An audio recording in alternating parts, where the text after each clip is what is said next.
এক পাতা মাছ, সামুদ্রিক এক পাতা মাছ দেখতেছি আমরা। পাথরঘাটা মাছের আড়তে আমরা আসছি।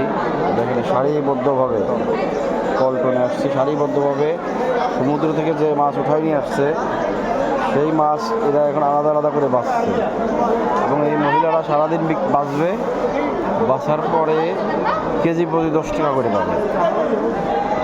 বিশাল একটা অর্থনৈতিক কর্মকাণ্ড এখানে চলতেছে।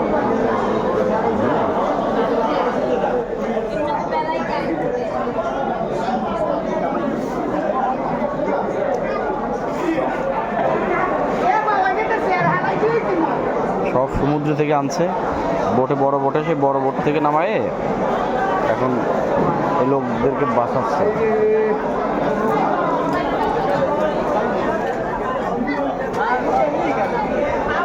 সমুদ্রের বোটে যে এখানে এসে থামে, থামার পরে এখান থেকে এই পল্টন থেকে উঠাই নিয়ে এসে দেখেন যে মাছ উঠাই নিয়ে আসছে ওই বোট থেকে উঠাই নিয়ে এসে ওখানে বসা হবে।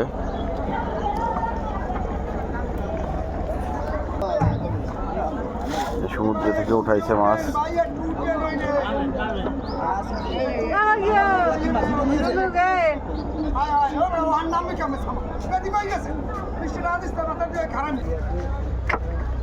এটা হচ্ছে বোট, বোটের ভিতর থেকে আমার এক ভাই যিনি মাছ ঝুড়িতে উঠাই দিচ্ছেন এবং দুইজন মাছ ভিতর থেকে উঠায়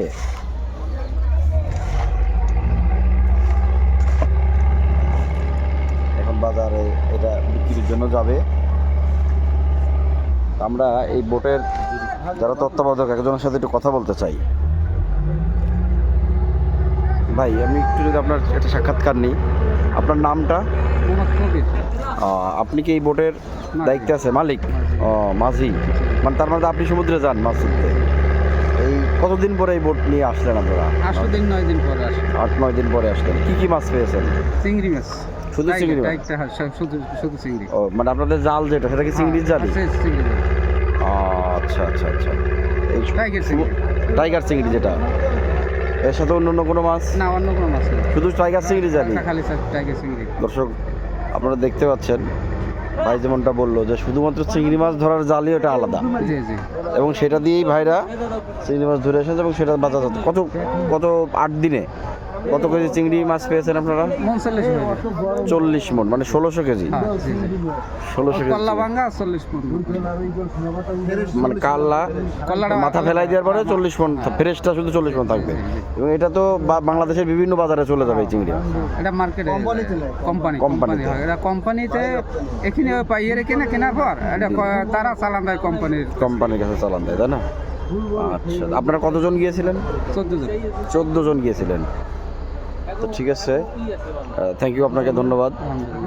আচ্ছা, আসসালামু আলাইকুম।